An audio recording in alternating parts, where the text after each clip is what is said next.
10, 9. You want answers? I want the truth! Get ready for two guys who can't handle the truth. I want the truth! You can't handle the truth! But we can. Dave Palumbo, Chris Aceto. RxMuscle.com presents Heavy Muscle Radio. Watch out! Welcome to another episode of Heavy Muscle Radio. I'm Dave Palumbo, and I'm joined, as always, by the technician, Chris Aceto, on this July 30th, 2018 evening. And Chris, big weekend in bodybuilding, at least amateur bodybuilding, the USA Championships, one of the best shows in the world, I should say, for amateur talent. And it didn't disappoint. We weren't there, you and I. This might have been the first year that both you and I weren't there, but family calls and crazy stuff going on, and we'll talk about that in a little bit. But the show went on, as it always does, over 1,000 competitors, and we have a new overall champion in Shane Stewart. Now, Shane Stewart was a light heavyweight, and for those of you who want a little wrap-up, I actually did a wrap-up on our site with some pictures and stuff like that. But I want to just talk about the Shane Stewart as the overall champ. Light heavyweight, another light heavyweight. Didn't we have a light heavyweight last year? Wasn't Lunsford a light heavyweight? Yeah. But Shane Stewart reminds me of a young Branch Warren. Did you see the pictures of him? Yeah, I think he's very good. Yeah, he's good, but he's got that, he doesn't have the. You could tell when he first started, probably people told, nah, you're not going to be that good of a bodybuilder. But he's got that grainy, nasty, gnarly muscle.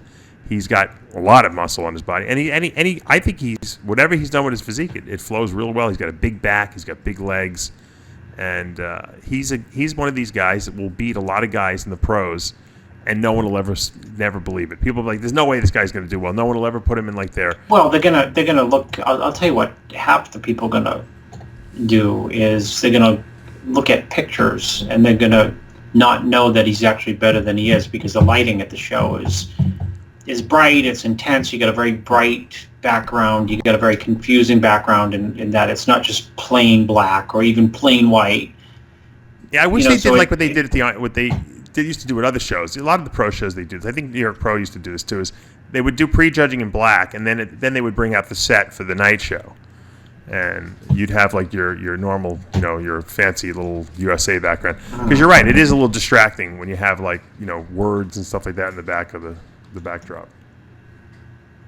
But he looks great. I don't know if he's old or young, or I don't know. It's funny, you can't tell with guys anymore. Yeah, I'll get him on the show. But we'll find out everything. Muscle maturity wise, he looks old. You know what I mean? Meaning the density of the muscle and the quality of the muscle it looks like he's not a spring chicken, meaning it looks like he's been training a long period of time. I bet he hasn't been, but I'm just telling you, this guy has got Branch Warren written all over it. I'm telling you. He just reminds me of him. That's the best thing. I remember when Branch turned pro at that 2002 NPC Nationals, and he just was shredded, And I think that, and I said to myself, "Wow, this guy's pretty freaking impressive," And I didn't really know who I knew Branch Warren's name. I didn't know the extent of how long he had been competing for, but he probably had been competing 10 years before that, from Teen Nationals and everything.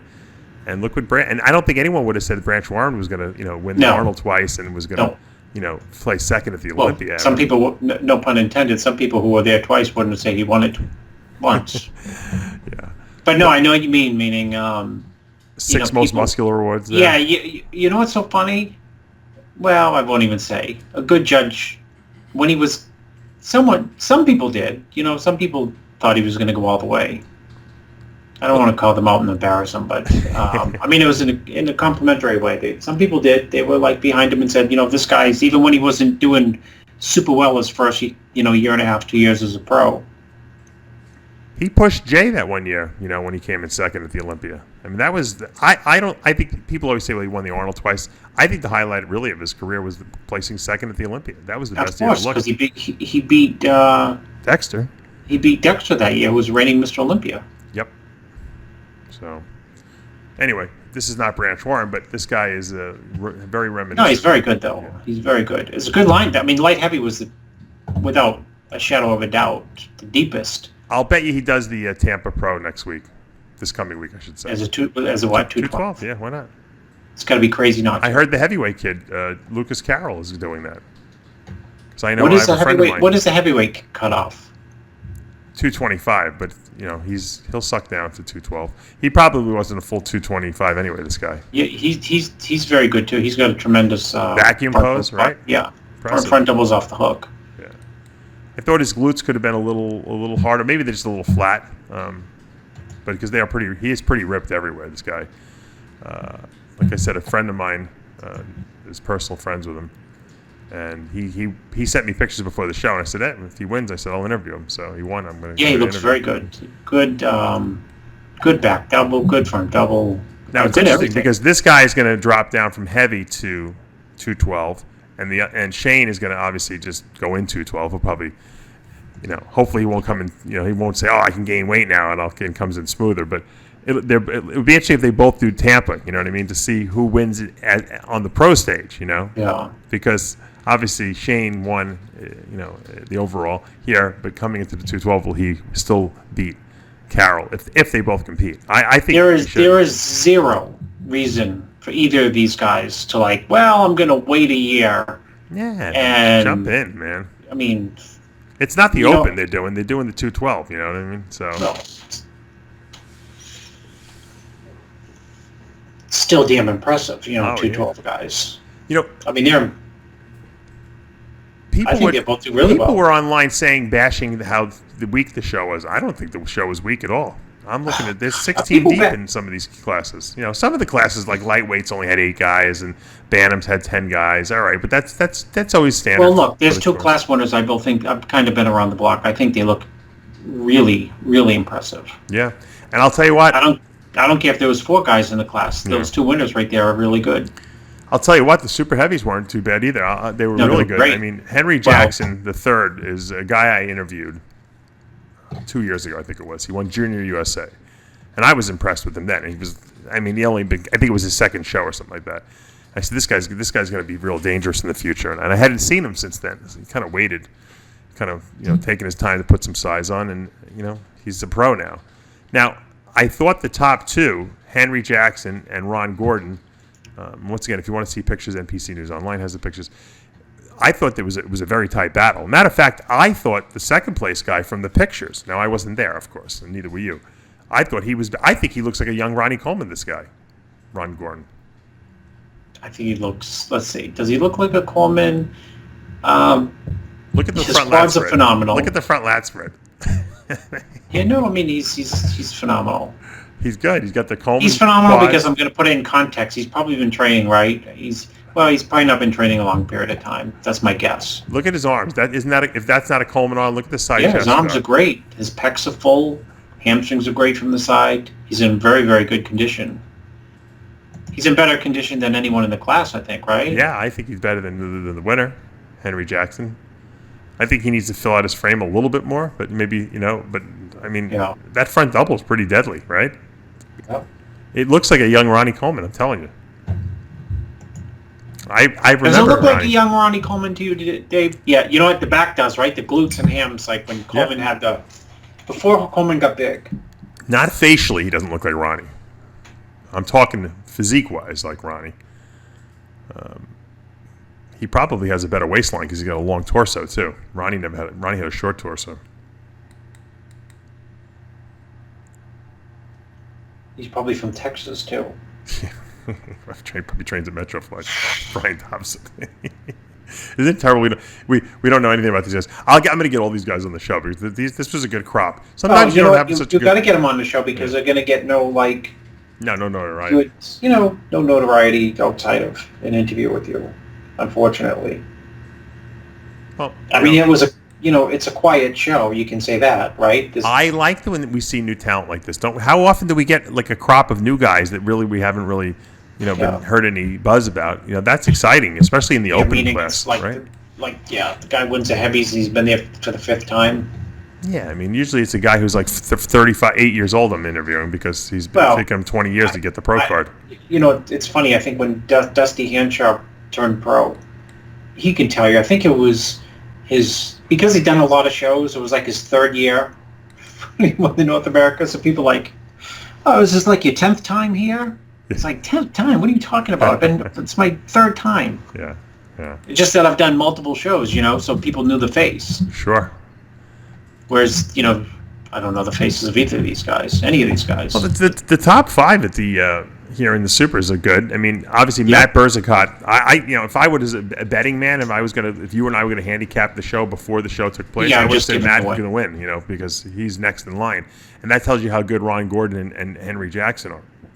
Yeah. In this lineup, Totally Matt has to agree. go settle for third. Which he looked good too. Yeah. He Fourth place was looked good too. I like Daniel Nociolo. Nocioli. He was good too. Big front lat spread. Conditioning could have been a little better. I think the biggest disappointment, and Brett Swanson, who's really good. That's Autumn Swanson's husband. Yeah. He's got a good physique. He's Got an inch. He's got great quads, good legs. His he doesn't have the smallest waist, but he's got super great conditioning. This guy who was 6 is Jose helps. He looks like a rodentish type. Federico body. Gordon. Yeah. No, I think there's a lot of future talent in this lineup that we see. Think about how good the lineup was. Like Vincenzo Massoni, who we were, Vinny Massoni, who we were really high on at the Nationals. I thought he was going to come into the show and win. He obviously way too smooth here, but he's one of these like future talents. Jerry trains with Jerry Scalisi in the gym. Old school, type of physique. He's probably one of the most popular guys on social media. Not that you do follow him. You're a big Instagram guy. Well, I don't follow anyone, but I just post. All the Instagram gossip, though. All of it. No, but I thought that he was going to come in here and really do some damage, but he's, if you look at the pictures, he just wasn't in good shape. No, it was a good class. He can suck it down for the North American. Yeah, I think Nate Spears very good. He ends up in 7th. Yeah. No, I'm telling you, the lineup is really good. That's a reflection of the depth. Yeah. I think what people got all uptight about was the fact that it was only 10 heavyweights, which, usually the heavyweight class is stacked. There was 16 supers, which is good for super heavyweights usually. I still don't see why more people do nationals at the end of the year than USA. Know, it's yeah, weird, there's 2 pro It's cards weird. per class, but they're giving at least USA is every class gets a pro The card. heavyweights, they'll have 42 heavies at the Nationals. You watch people like, if I had done the USA, I would have been top 3. Yeah, I don't know. I don't think anyone was beating this Lucas Carroll guy, so it's pretty. I didn't say beating him. I just said top 3. Yeah, but you got to be first to really win. What it is nowadays? No one wants to go to a show to place. They all want to go to win. I know guys that did one show. They're like, I'm going to USA. I'm going to Nationals next year or this year. I'm like, what are you guys? Are you nuts? Are you nuts? You just won like the local state show. You go to Nationals. You've been competing 1 year. Yeah. And they're going not just to say, hey, I want to place. They're going because I got to get my pro card. Because you know what? You can do that in men's physique. You can do that in bikini and figure. You can't do that in men's bodybuilding. You might even be able to do it in classic bodybuilding, but even now that's getting too hard. What do you think of the classic overall winner, Brian Jones? What do you think, Dave? He reminds me of like a young Kai Green, doesn't he? Not just because of the hair. He's got like that Kai Greenish, very awkward, unorthodox style. Doesn't show up well in pictures, but I'm sure in person he was wacky looking. From what from the people I was talking to, they said he was pretty impressive. What was the most packed, for a statistic? What was the most packed class? I mean, in terms of numbers, bikini. Oh yeah, probably, absolutely. Bikini and figure. Men's physique was huge too. But isn't that always the case? I heard there was 250 bikini girls in the show. So, as my grandfather would say, mazel tov. There was there was 4 women bodybuilders in the whole show, and they gave a pro card. If I'm advising women's physique, if I'm advising women's physique, well, if you're a women's physique, you better just do bodybuilding. If you have any You've size, mentioned that before, Dave. I know I've said it, but no one I listens. know, to me. people think you're crazy, but it The makes girl who sense. won looks good. She could have won physique. If you look at the picture, Marla Maria Merithu, she was good. She wasn't overly muscular. She definitely could have won. She'll be a great women's physique pro.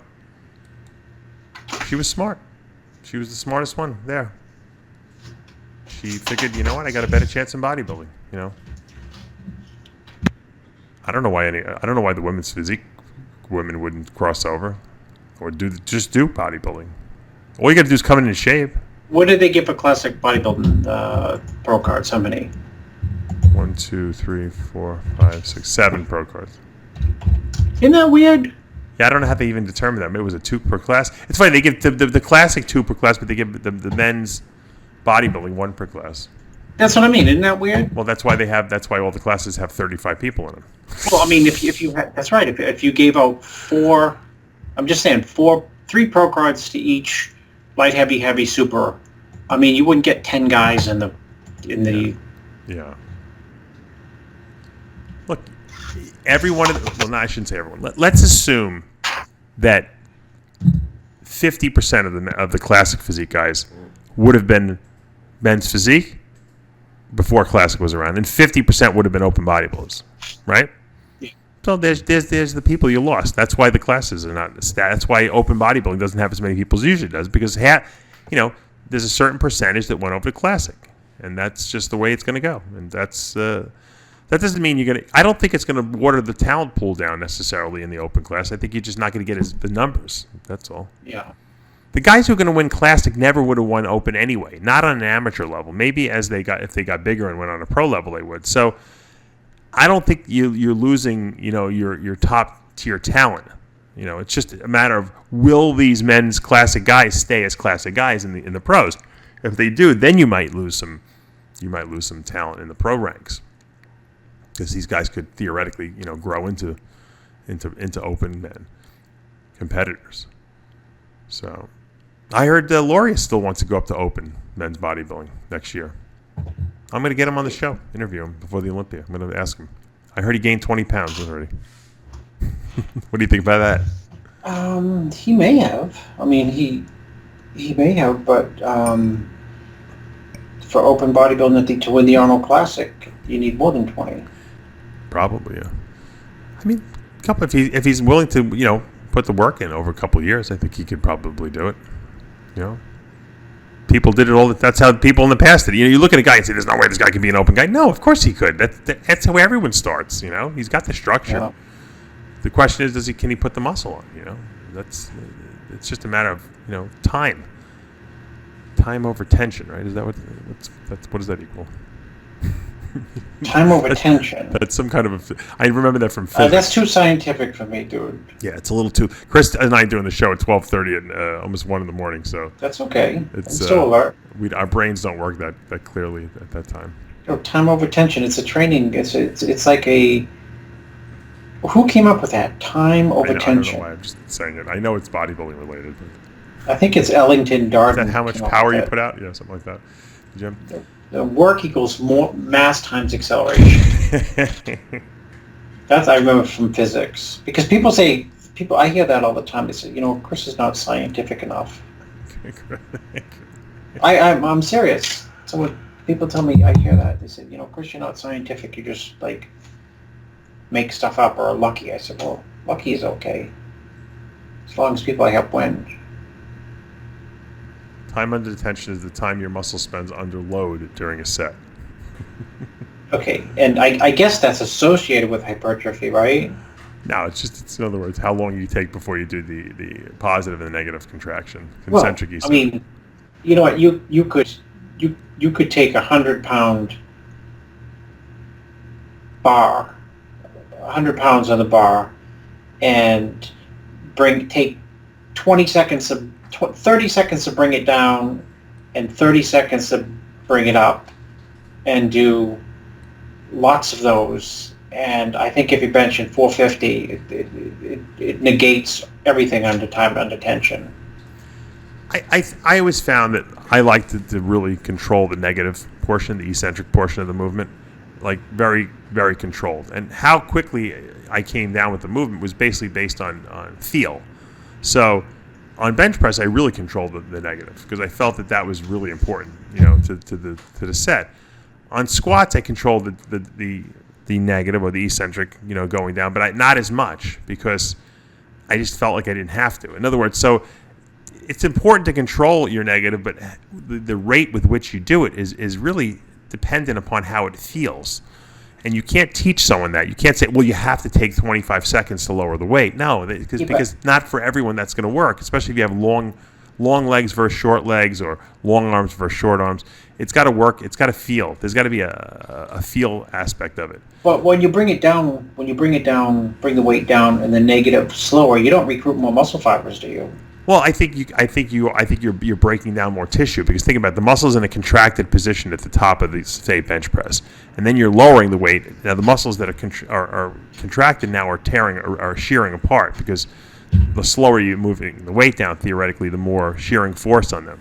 And so that's the theory. If you can create more shearing force over a long period of time under tension, you're gonna get better gains. But I think there's an individualistic type of portion or I guess aspect to this, because if you lower the weight too slowly, you won't be able to bring it up again, necessarily.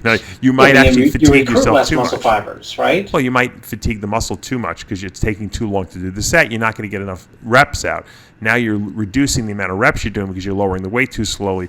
I don't think you're going to get as much development. So I think there's got to be like a balance between, I always found that, when I went super heavy, to try to stimulate new muscle growth, I had to move the weight a little faster. I couldn't lower the weight as quickly with, say, 500 pounds on the bench as I could with 400 or 315. And if I tried to do that, I would get stuck and I would get no reps with it. So I think at some point you might need to move the weight a little faster to get into that groove of building more strength. And then once you have more strength, you can slower, you can do your. So in other words, on the lighter sets, you do slower reps, at least the negative portion. And then on heavier sets, you might go faster because you want to use that a little bit of momentum to try to be able to get pushed through that barrier of not being able to lift. So I think that there has to be that balance between it, and that's why there's no formulas in stone for lifting. You just can't make formulas up and say this is the way to do it, because it's not the way to do it, because there's variability to everything you do. And everyone is different. That's why you can watch Branch Warren do those crazy ballistic, type of movements that he does in the gym, and it works for him. He built a ton of muscle doing it. If I did it, I would be injured in an ambulance, probably. It sounds like you're explaining Joe Weider's instinctive training principle. Yeah.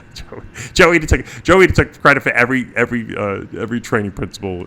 You started out with Joe Weider's negative gravity. He actually had like a negative gravity principle, which was when you bring the reps down slower.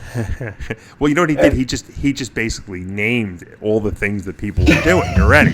Which is good, because now we have a language to talk about it. We can describe these things. It's important to sometimes give names to things, because otherwise, how do we have a conversation about what we're doing in the gym? We have to say, oh, that movement when you do it. It's better to have these. It's funny skull because crushers. Who came up with skull crushers? Well, because when you got too tired, the fucking bar hit you in the head. You cracked your skull. Forget what all the Weider principles. Weider had the instinctive training, retrogravity. Right. And there was a principle for everything. Contraction principle. That's when you hold it and squeeze it. Yeah. Can you hear him coming up with those things? Because you know why it was easy for him to come up with those? Why? For the same reason it was easy for Blackman to come up with the headlines to articles. Yeah. Well, you know what? Charles Glass could probably come up with a couple. He could probably have a whole book of principles that he's got for all his, exercises. Charles that he does. Glass pull it out principle. Yeah. I'm saying if Charles was an egomaniac like Joe is, which he's not, he could have made up his own list of principles Charles could too. give a shit.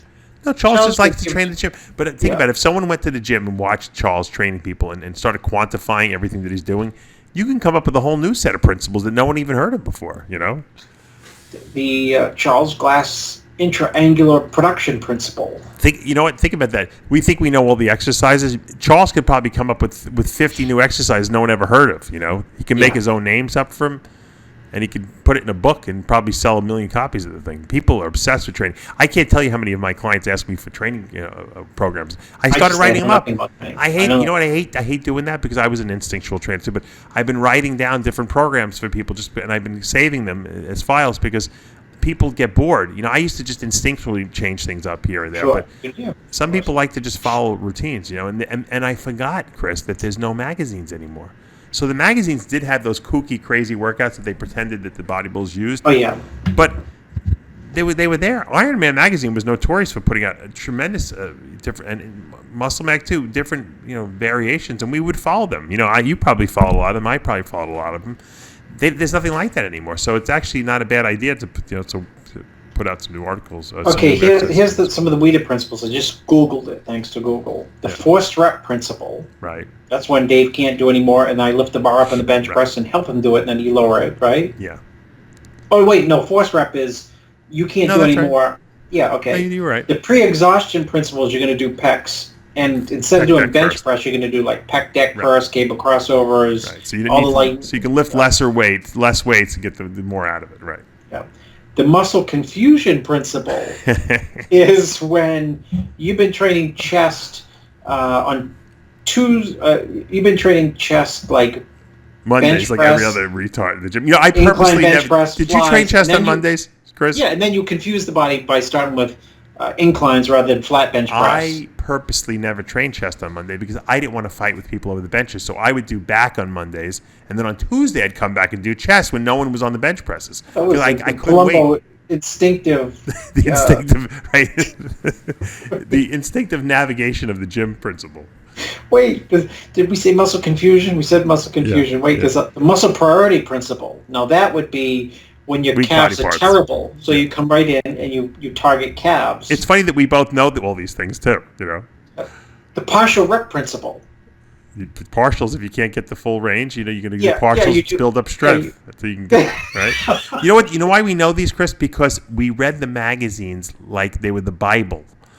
And there was nothing else to look at. There was no internet. So we knew everything that was in those magazines, and we were brainwashed by them, So that's why you and I can have this discussion, and we don't even know why we know the stuff, right? It's just super speed principle. Do you know that one? Oh, go faster to get more reps or something like that? Yeah, do faster to create explosive power, speed, strength. Well, that's like I was saying before. When you're using newer, more weight that you've ever used, you're going to go faster because you're going to be able to get more reps and get used to that weight a little bit. Yeah, but whenever you say that, you got to give a notation back to Joe. The descending sets principle. A descending drop sets. That's drop sets. Yeah, drop sets. Oh, it is. That's drop sets when you do, you're doing biceps with 50s, 40s, 30s. The staggered sets principle. I don't know what that is. Training several muscle groups together, alternating. Oh yeah, that's the muscle Milos. groups. Isn't that giant sets? Back. No, that's a giant set. That's another principle. Yeah. That's when you do like chest, and you fatigue on chest, and then you go do a set of back, and then you come back and do chest, and then a back. Antagonistic muscle groups. Okay. Yeah. Yeah, antagonistic. You got it. And then you got the giant set principle, which I think Milos needs to give Joe credit for that one. Joe credit for that. That's it. And then the instinctive training principle, which is when you just do when you use all those principles, but you don't know why or when you use them. Or you just go to the gym and you might train chest 3 days in a row because you instinctually think that that's what you got to do. Yeah, that sounds like who would do something like that? That'd be like Ronnie Coleman. It would work for him though. I'd lose muscle. He'd grow 3 inches on his pecs. Who used to train back every single day? I forget there was some bodybuilder that said that's how they built their back. I tried to do that once. I tried to do like pull-ups every day. You ever hear these people do that? My back gets smaller. I got tendonitis in my shoulders and everything was hurting me. I couldn't recover from doing back once a week. I needed to do it every 8 days. And these guys were doing it every day. I always tell people if you have a weak body part and you instinctually think that you should listen to someone else and train it every day, a little like a couple sets, I said do the opposite, train it less. Because if it's weak, it probably means it's not recovering from the workout. So it's probably not that you're not training it hard enough, unless you're just a lazy trainer. Assuming you're not a lazy trainer, I think the worst thing you can do is overtrain weak body parts. Usually that doesn't work. I mean, maybe for a week or two, that's it. But if you do it more than that, they're gonna be terrible. I don't know how people did 2 body parts a day, every week rather. I don't know how they did that. They would do like chest twice a week and back twice a week. I would be so burnt out on that type of training regimen. It was terrible. Never worked for me. Works for some people. Doesn't work for me. Ronnie, for his whole career, did that, right? Yeah. Every 3 days he was doing. That was the Lee Haney thing principle. Every 3 days you trained a body part. Can you imagine those leg workouts Ronnie did and doing those twice a week? Oh my God. Yeah, my bad. It's like that's why he can't. That's why he's crippled now. Yeah. No, I think he's crippled because of his the weight he was lifting. But yeah, I'm sure the fact that he wasn't recovering from those things. But he was recovering because he was getting huge from it. Yes, he was recovering. Yeah. Who could train with Coleman if he's doing chest, shoulders, try, back, by, legs, repeat it? And doing it in 150 degree heat in the summer and probably 0 degrees in the winter with no heat or air conditioning and Metroflex there. Those are like jail-like conditions. I mean, it's crazy. Yeah. Well, let's see who won. In figure, Diana Cadena won the overall there. Sarah Davis won bikini overall. Let's see who else. Let's see who won. People say I don't give credit to the other classes anymore. I talked about bodybuilding was Marla Maria Merithu. Brian Jones we talked about in classic. That's my Kai Green lookalike. Yep. Men's physique, Carter Montgomery. Great physique. This guy's got it. Wow. Great show. Women's physique, Ashland Richardson.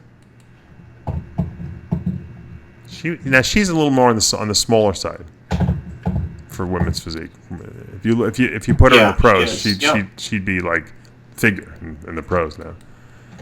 It's weird. I haven't seen too many good like women's physique at the amateur level. The pro level, they're great, but at the amateur level, they're definitely smaller. There's definitely a big gap between the pro and amateur level on the women's physique side of things. I've noticed at least. I don't know if you've noticed that. No. I noticed a lot of classic. Well, classic, there's a gap because you know why? Because the weight classes are different, which I still don't understand. I don't know why the weight classes would be different for the pros versus the amateurs. But I guess they figure... There's a reason, I'm sure. Well, they figure when you turn pro, they want to have some room to grow a little bit. But why not just have it in the amateurs and go right to the pro? I don't know. Doesn't make sense to me. But I guess, you know what? Look, there's 212 and open in pro bodybuilding, so it doesn't really correspond to the weight classes in the amateurs at all for that in that respect. But I guess then again, classic is the only really class that has a weight restriction on it. If you think about it in the pros, where for every single person, because your weight restriction is your height, which is kind of weird when you think about it. Because if you don't make weight, in a classic physique pro show, right? What's your option? Now, I guess if there's an open or 212, you can do that. But assuming you're you're under 212, but you're kind of screwed in a way, right? You can't compete if you don't fit into any of those other categories. Imagine you do a show that only had. Imagine you travel halfway across the world to Vietnam, like this past weekend, and to do a 212, to do a classic, and you don't make the weight class, and you can't compete. It's crazy, right? When you think about it, but it can happen. It's crazy. Yeah. By the way, speaking of which. Let me pull this up first here, so I'm accurate with what I'm saying. I get emails from people all the time. I don't know if it's true or not. Where's this show? There was a show in Vietnam. Was there a Vietnam? Let me pull this email up here. Everyone sends me the controversial stuff, and you know what? Sometimes I take it with a grain of salt because I wasn't there.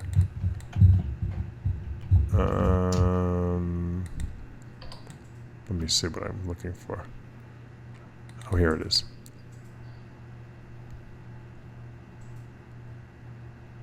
I'm not going to say the person's name. I'd like to highlight you.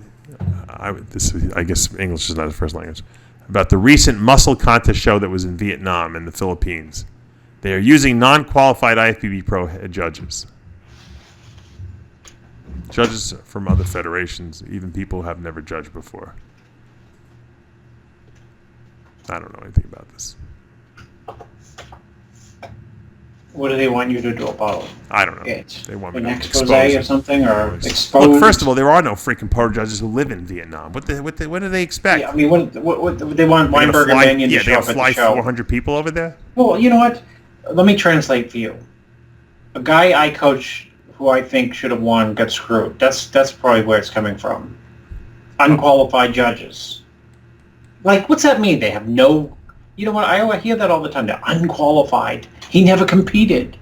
Well, I mean, it is nice to know that somebody competed.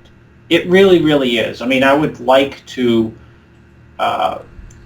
be on stage and have Dave Palumbo judge me, or Milo Sarcev judge me, or Jose Raymond judge me, or Flex Lewis judge me, but at the same time, there are damn good judges, some, who don't even look like they work out, or maybe they never have.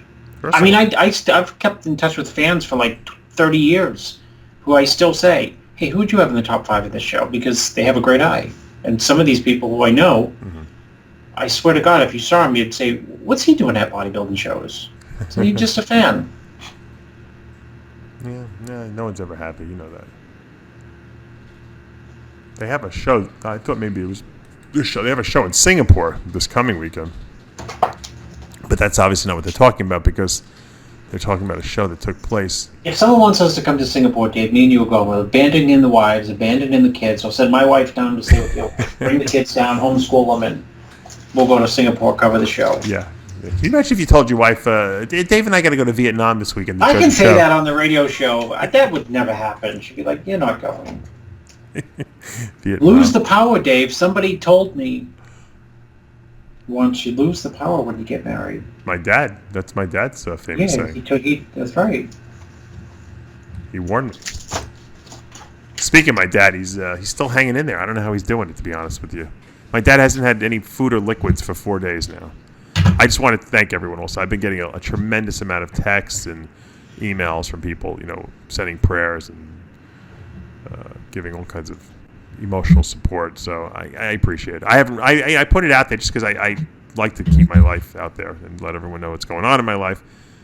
And a lot of people responded. I didn't even think that they were going to, because my dad's not dead. He's dying, but he's not dead yet. But we've been trying to go there and spend a lot of quality time. I've been going there every day and spending several hours. I don't see. I go in and out of the room because he's kind of like, he'll fall asleep and he's not really speaking much anymore. But although he yelled "Ma, Ma" a couple times today, there's a nurse who looks like his father. If my dad was thank God my dad can't speak, because if he was alive, he'd be like, because the nurse looks just like his mother. She does. I can understand where he's coming from. It's not even like that he's like screwing up too much, because would you get a load of this one?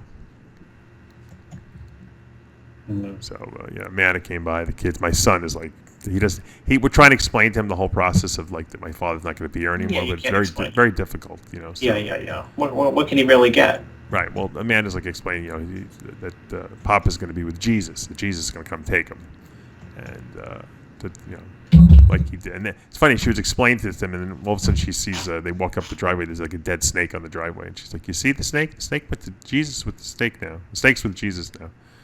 Yeah. So he kind of understood the whole thing. I think he does. I don't know, but he goes there and he likes to say "Papa, Papa, Papa, Papa, Papa, Papa, Papa," which every time he does this, you can tell my father's responding. He definitely hears what's going on. It's amazing how your body can shut down, but your hearing seems to be the last sense that still stays. And I don't know what that is. You think it's some kind of like evolutionary thing, for survival? I don't know. It's a good point.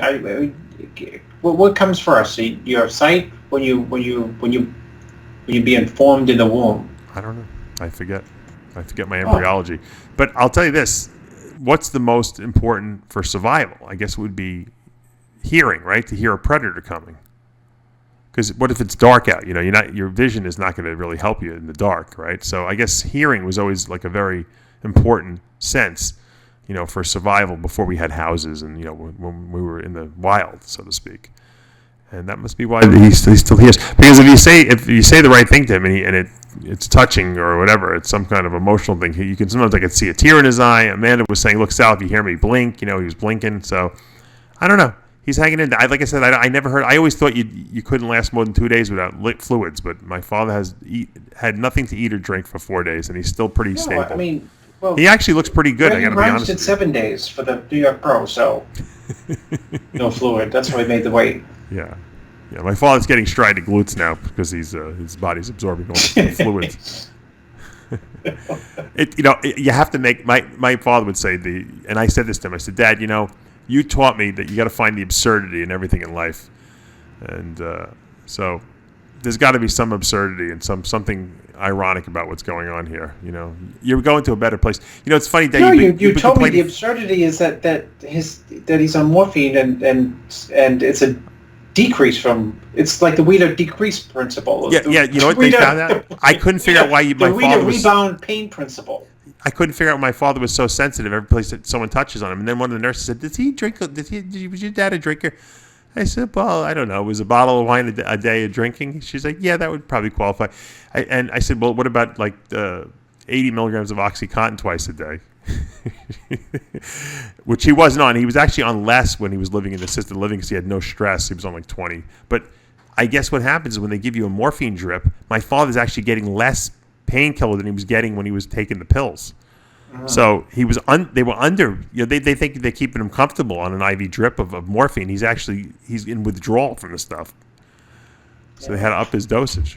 Believe it or not. What would be the Wheeler principle? The Wheeler sensitization principle, desensitization. Yeah. So anyway, it's very sad, obviously, the whole situation. But my dad's 88, and I think once again I tell people, and I said this, and I know my father would agree with this. I would rather my father pass on, knowing who I am, than getting to a point where he didn't remember who I was anymore. Yeah. I think that would be horrible because then it's like, how do you comfort someone who doesn't even know who you are? Yeah. So he still knows me. He knows my son Logan. If you mention that name, he knows that. He knows my cousin Michael, who he was very instrumental in helping raise. And if you tell him my wife's name is Claudia, even though it's Amanda, he'll know Claudia. He might not know Amanda, but he knows Claudia. He knows her as Claudia, consistently as Claudia. And that's his brother's ex-wife's name. I don't know where he came up with that, but that's what he always calls Amanda since he met her. And so yes, he's still in there. I kept going every time I go there, and I'm like thinking this is the last day. He gets through another day. I don't know. So I'm trying to just enjoy all the time I got with him left. But once again, thank you guys. I appreciate everyone out there who sends their well wishes and everything like that. Crazy, end of an era. I put up Amanda reminded me that I did a ask. We did on the old Dave, Heavy Muscle TV show. I remember that video. I remember you sending that to me. Remember? It seemed like it was 2013. It seemed like it was yesterday. Yeah. And he was. I told you many times. I told everyone. I told Dave, you gotta give him his own show once a week. And Dave said, "What is he gonna talk about?" I said, "Who cares?" Yeah. I should have taped more. I should have taped more with him. Yeah, because he was so animated, my father, that I forgot how with it he was. He was still losing it. Was he hot? He was smoking pot that day, right? Or I don't know what he was doing, but that's when he was just really. He was drinking tons of wine. I know that. That was right in the beginning when he was starting to really lose his memory. So I was doing this. What answer? We did a quiz show. What would Dave's dad say? And I would ask the people in the studio. I'd give them a question, and then I go to the clip that we filmed with me asking my father a certain question, like when's my birthday, or how many times I've been married. All these things that he should know. And you got to just go rewatch it. I don't want to ruin it for anyone. It's pretty funny, And the funny thing is that one of the people on the show I had was a very long-time childhood friend of mine, Larry Ushaw. And Larry jumped off the Verrazano Bridge. I had given him the nickname, the bridge jumper, because he actually was one of only two people who ever lived from jumping off the 220 I told my son that story the other day. Bridge. How's that? Go ahead. Yeah. Unfortunately, he wound up a couple years later. He died. Successful doing it. Yeah. I believe he OD'd on heroin. Yeah, on some kind of drugs. I think it was New Year's Eve or something like that, and killed himself. But terrible. But he was great on the show, and. He knew my dad really well too, which is pretty funny because he grew up around the corner from me, and so he used to shovel my dad's walk in the winter, and he would rake the leaves and mow the lawn in the summer while he was going through law school. Actually, I think while he was still a lawyer, he was still doing it. Then he actually rented a room in one of my rental houses for me for 5 years. So I just knew this guy so well. So it's ironic that he was in that episode with my dad. And he'll probably be mowing my dad's lawn in heaven up there somewhere. You never know. But how's your dad doing? My dad is not doing well. No? He's he's got dementia, so it's you never improve. No. You only have good days and worse days. The problem is good they days- fall. Yeah, they fall. The falling. Has he been falling again? I know he had that he's one not, fall. He broke his hip and it never healed Oh, it didn't. because Wow. he was too stubborn to do any type of therapy for it. So, but I don't know if it was being stubborn or because he's by nature stubborn. Well, it's probably safer because now he's not walking around, so he's not going to fall. again. True. You know what? Silver lining there. So, Yeah. but he'll have days where he seems decent, and then right when you think like, well, he's really not that bad. He's not that bad, and then you realize, like, you go visit him another day and you say, yeah, he's that bad. Yeah. No, they have when they have bad days, they have bad days. So, Well, and he would have bad days, of course, when any day. So. Mm-hmm. I hate to make this show about death, but there's a lot of people who died. I want to just mention, and this person. I didn't even know he died. His girlfriend contacted us through RxMuscle's Instagram account. Carlos Godoy, his wife, his wife. Carlos Sure. Godoy, you remember my friend down in Brazil who used to cover all the Brazil Oh, Arnolds with us? yeah. Amazing. I do remember him. Yeah, Yes. no, I know you do because he's driving us around and he was our translator. Great guy, he was. I don't even know what the cause of death is, but man, he's got a young baby. He's leaving behind a wife, and he had been sick, but he had beat it. I don't really. That's kind of a blood disorder, and I don't really know exactly if that's what took his life. But he had started a website like for us. I remember, like we did, like after RxMuscle, because we had worked with him so much. He started a Brazilian website, and he was covering shows, and he had a YouTube channel. And I actually named his YouTube channel for him. I gave him the name. And he was at the Arnold this year. Matter of fact, I got him press passes. I, validated because Matt Loris called me up. He goes, "Do you know this guy?" I said, "Yeah, no, he's a good guy." He gave him press passes. So he was really doing well with that. And unexpectedly got the freaking phone call. Terrible. Then I saw in the news, you pointed out to me that Jerry Lawler's son, Brian Christopher Lawler, known as Brian Christopher in WWE, he killed himself. He got arrested for DWI. He was in his jail cell. He hung himself. What's going on with people? What's with the suicide, Chris? Is depression that deeply rooted in our society that people are just not successful people? Are Well, killing without themselves? a shadow of a doubt, it is.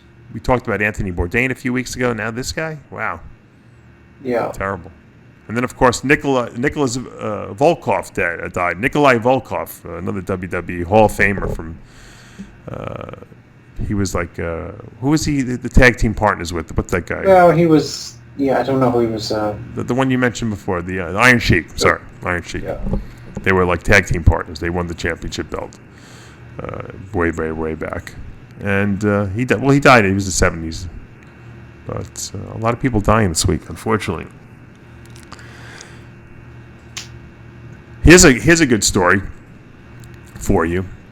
Do you follow gymnastics, women's gymnastics at all?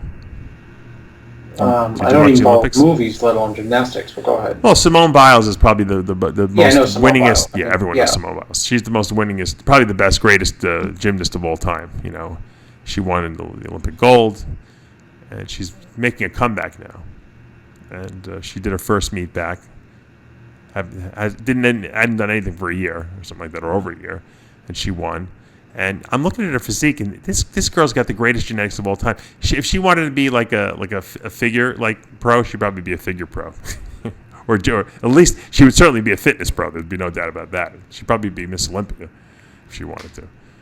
Just crazy genetics, and I always love it when I see like someone who's just like a super talented person who could just they could take time off and then come back and just still be at the top of their game. It's unbelievable. I just, just some people have genetic gifts that are just leaps and bounds above everyone else, and Of course. she happens to be one of those people.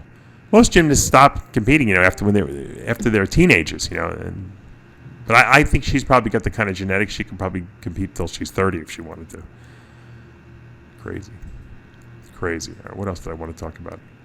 Oh, I have a quote of the week, Chris, which I think is important. And I'm going to preface it by telling my dad's story first. My dad, at least the second half of his life, I think was just a very pessimistic person, which is ironic because I'm the complete opposite. I'm like almost too non-pessimistic, I guess. Well, maybe his pessimism led to your optimism. Maybe. I always try to convert him. I couldn't do it. And the quote of the week is, "You cannot have a happy ending to an unhappy journey." You cannot have cannot have a happy ending to an unhappy journey. In other words, if you're miserable all the time, and it's not going to end well for you, you're not going to achieve what you want. You know, you got to change your mindset first if you want to have success in anything you do. I see there's a lot of people who battle depression in the bodybuilding world, and those people, they always find a way to screw up contest prep. I don't know how they do it, but it's true because I think they attract negativity to themselves. And if you want to have a happy ending, meaning if you want to do well, achieve whatever you set your mind to, you got to eliminate the negative from your life. You can't be sitting around miserable all the time, or you're going to attract more misery, and you're going to find a way to screw it up. You ever see these people, Chris? You're like, how the hell did this guy screw up 2 days before a show? Eats everything in the Chinese buffet and then screws it up. Or how does this person get into a car accident? You know, the day of the show. What the hell are they doing driving around? You know, it's like people they find a way to screw up. Well, someone said to me, someone who probably could be considered depressing. I mean, a bodybuilder said to me today, it's not someone I help, but it's a good professional bodybuilder. Emailed me, and he said. He was talking about going to extremes. He said, I think my body fights extremes. You know, like when I, fight extremes in the process of dieting. In other words, maybe go low carbs, high cardio. And I think it was just, a way of seeing what I would say to him. And I said, well, there's always a time to be extreme. You don't have to be extreme all the way through, but being extreme can be beneficial, so don't rule it out, just because your body, quote, doesn't work well with extremes. And he said, well, maybe I resort to the extremes for paranoid reasons, thinking I'm not, good enough. And I'll just, do the 3 hours of cardio and 10 carbs a day just because of fear, unreasonable fear that I'm not going to be in shape. Yeah. Isn't that why you hire a coach? So that the coach can say, don't do 3 hours. You don't need to do 3 hours. Yeah, they hired you, but they said you give the same diet to everyone.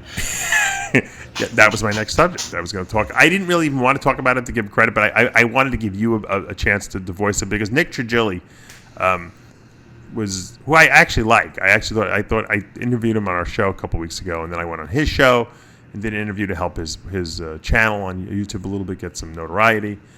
I noticed he's not retired from competing, and he's looking to make money, and obviously coaching people, and but he came out with some kind of product, that I did not, and I don't need to go into it. If you you can watch my response video on our channel to see what I'm talking about. But he came out with some kind of site injection oil, not even oil. It's a site injection hyaluronic acid product, which doesn't do anything when you put it in the muscle. And I did a video on it, basically saying that there's no science behind it and it's ridiculous. And that's what I do. I'm not gonna endorse something. I'm not gonna tell people this is great if it's something out there that's irresponsible. And he obviously took offense to it, and he went on this channel 2 days in a row and was bashing my coaching, which is ironic. I've been coaching people for 25 years. I have more pro cards, for people that I've helped, than he'll ever get in his entire life. And the funny thing is that he was bashing the fact that I give a similar diet to multiple people who happen to be and claiming that I'm overcharging people and that I'm taking advantage of them, like I'm like some kind of like scumbag or something like that. And he even mentioned your name also, that you charge too much money and this and that. And I don't think I charge enough, but go ahead. Yeah. The funny thing is that I'm the cheapest guy out there. I have the right out to charge whatever I want. Yeah, if people want to be stupid enough to pay me, I can, now let that be their prerogative. It's a feeble attempt, obviously, to get people to leave people, because he badmouthed Matt Jensen and a couple other people too. Obviously, but I'm not giving Kamal, Jose, and Zane wants their money back this year, but go ahead. No, but he's doing it obviously to drum up more business for himself. But the irony is, and I went on this rant, and I basically explained what coaching is. If let's say you're helping someone for 16 weeks, and over that 16 weeks they give you 40 updates, 40 check-ins with you, probably more. You usually, it depends on how much you need to interact with the person. And if you're changing their program 40 times during this week, or even, let's say even half the times you're changing it 20 times, then the program you initially give them is not really the program, because it's not a static program.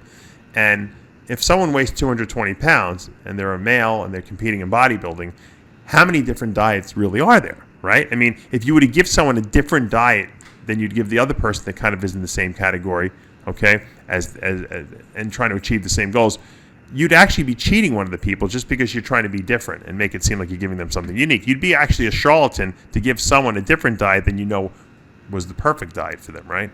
The perfect start diet, at least. Because nothing stays the same, because some people get more food, some people get less food, some people get more cardio, some people get less cardio, some people get more fat burners, some people get less fat burners. And coaching is how you craft and change and mold the diet so that you peak the person to be the best that they can be on contest day. And that's what being a coach is about. Now, he wouldn't know that because he's not really a coach. He's a guy who just started helping people using other people's programs that he's used in the past, and he's trying to learn how to do that. And that's fine. And that's maybe one day he'll be a good coach. It takes years and years and years to obviously of experience to do that. And I found it ironic that he was attacking me for that, and that's just really because he was just mad that I put down his product. But then he started bringing up your name and Matt Jensen's name and a few other guys out there, which, he couldn't hold their jockstrap, these guys, as far as coaching goes. So I thought it was ironic that he would do that. And I think a lot of people agreed with what I said on the thing, because, look, I'm not trying to say I'm better than anyone at anything, but I certainly know what it is to be a coach. As a matter of fact, I train coaches in my Secrets to Becoming a Diet Guru course, and I give people different templates. And that's what being a coach is about, is taking templates and applying it to the person that you're using and then changing it as necessary. That's what coaching is. It's a dynamic program. And a lot of people don't understand that. They think it's about, okay, I'm going to give this guy 14 peas to eat with this meal, and the other guy I'll give 16 pieces of corn, and the other guy I'm going to give, ground turkey, and this guy I'm going to give ground chicken breast, and just trying to make something unique for the sake of making it unique just makes you a better salesman. It doesn't make you a better coach. And I'm sure you've written thousands and thousands of diets over the years, Chris, and I'm sure most of them are pretty similar because that's what works. What works, Yeah, I don't even bother to bash them back. How important is that?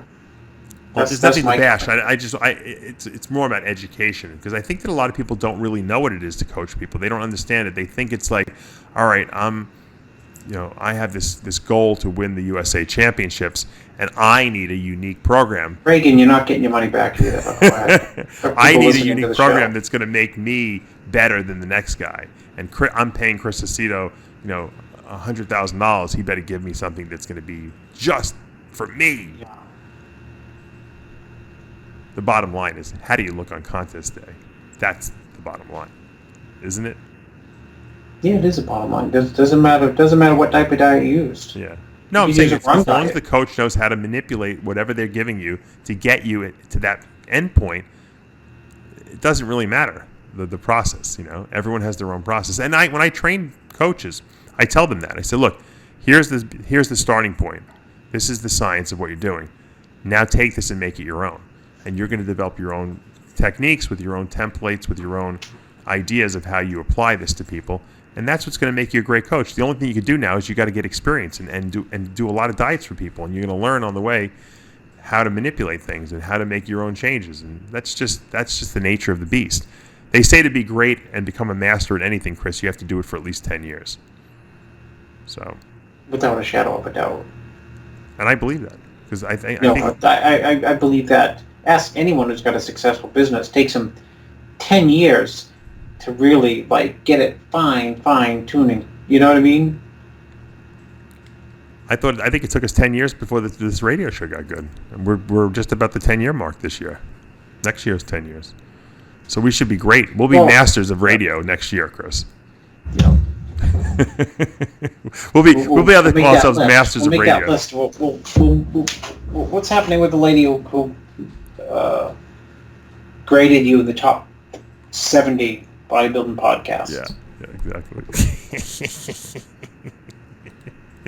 That lady, she probably dips her head under the sand every time someone probably, if any of her friends ever. There's got to be someone who knows this person, right? Yeah.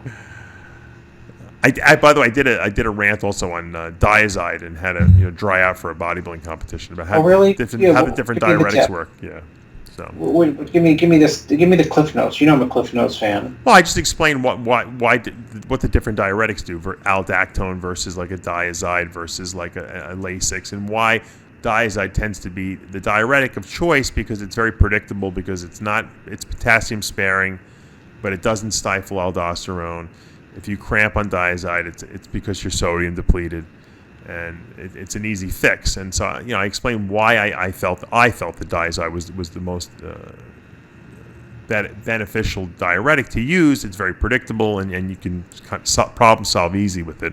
And obviously Diazide has different names in different countries, Maxide and Ditide and Modiuretic, and there's different versions of it. But they're all dual diuretics that kind of balance potassium loss. So because whenever you give diuretics, obviously I don't have to tell you this, if you're losing potassium and sodium and something goes wrong, you don't really know how to remedy the situation, because you're not doing blood work for the person, so you don't really know what their electrolytes are doing. So it's always nice to have a diuretic where you know that the only thing that you could possibly be losing would be sodium.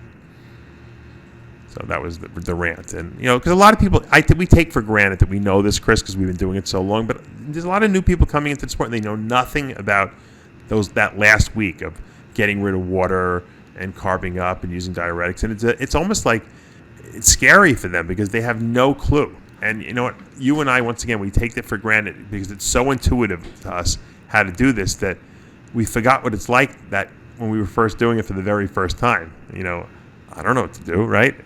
Bob Grushkin probably told you what to do, and you just probably listened, but you didn't know. Of course. No, it was clueless. And you were lucky you had a Bob Grushkin. Most people don't have a Bob Grushkin, No. So. No, they don't. That's why they get the Guru class. Yeah. You get the Guru class. Right, yeah.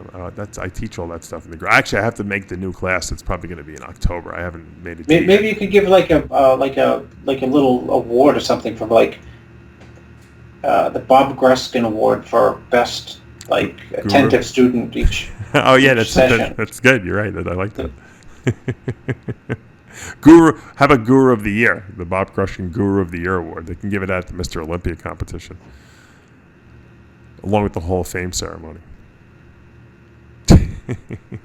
Yeah, what's happening? I keep saying, we used to kid. Shouldn't they do it? We used to kid on this show, Dave. Hold on.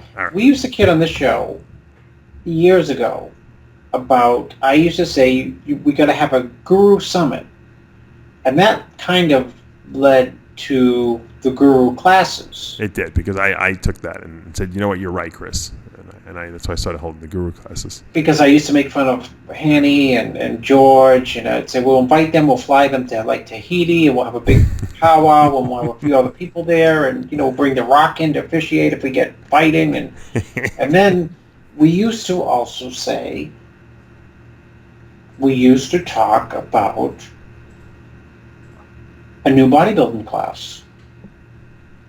Right, classic physique, yeah. We say classic bodybuilding. And I remember you saying, I think we need a new class. And I remember Bob Chickrell saying, what's Dave know about? And lo and behold, here's classic physique. Yeah. We were talking about that way back.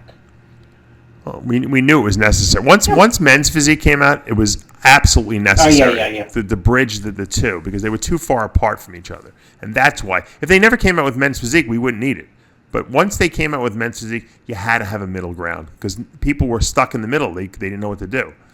And that's why we went crazy. I did an Iron Rage this past week also with Lee Priest about who the toughest Mr. Olympia was, and I wanted to ask you your opinion on that. Not the best Mr. Olympia, the toughest, the guy who was the hardest to beat. And I'll tell you, I'm not going to tell you, you probably didn't watch the video, so I'm not going to say Lee and I kind of agreed on this You one. mean the hardest one to beat? Yeah, who was the hardest guy to beat? In history, you mean? Yeah, like which of the Mr. Olympias, who was the guy who were like, oh man, this guy's he's relentless. You can't beat him. Well, you mean his physique or him? It doesn't matter. It's It's the same different. thing. Who was the hardest Mr. Olympia to beat? Well, I would. You'd have to go back to Dorian probably. Yeah, that's exactly who we said. Dorian, Well, because he was able to fend off the greatest talent backless- of our Yeah. history. Well, Yeah. he had to fend off, the best Laverne we ever saw. He had to fend off, Wheeler, Wheeler. Nasser. He had to fend off Nasser. He had to fend off Sean Ray. Yeah, He had to fend off, all these guys. But he also had to fend them off all in one show. mm-hmm. Every Every year.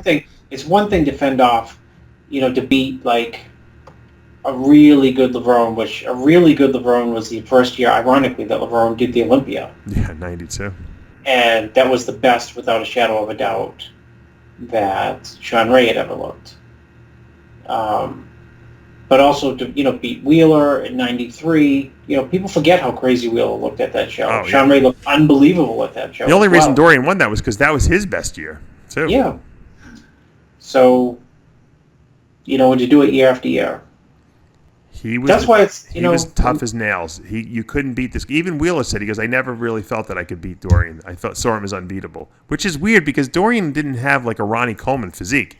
He didn't have a Flex Wheelerish physique. He was mentally so strong. That's what the problem was. And that's why I'm saying I don't think Dorian had the greatest physique of all time. I think he just was one of the hardest guys to beat because he was relentless. You knew he was going to be his best every time. And it didn't matter if he had injuries. He was not missing that show.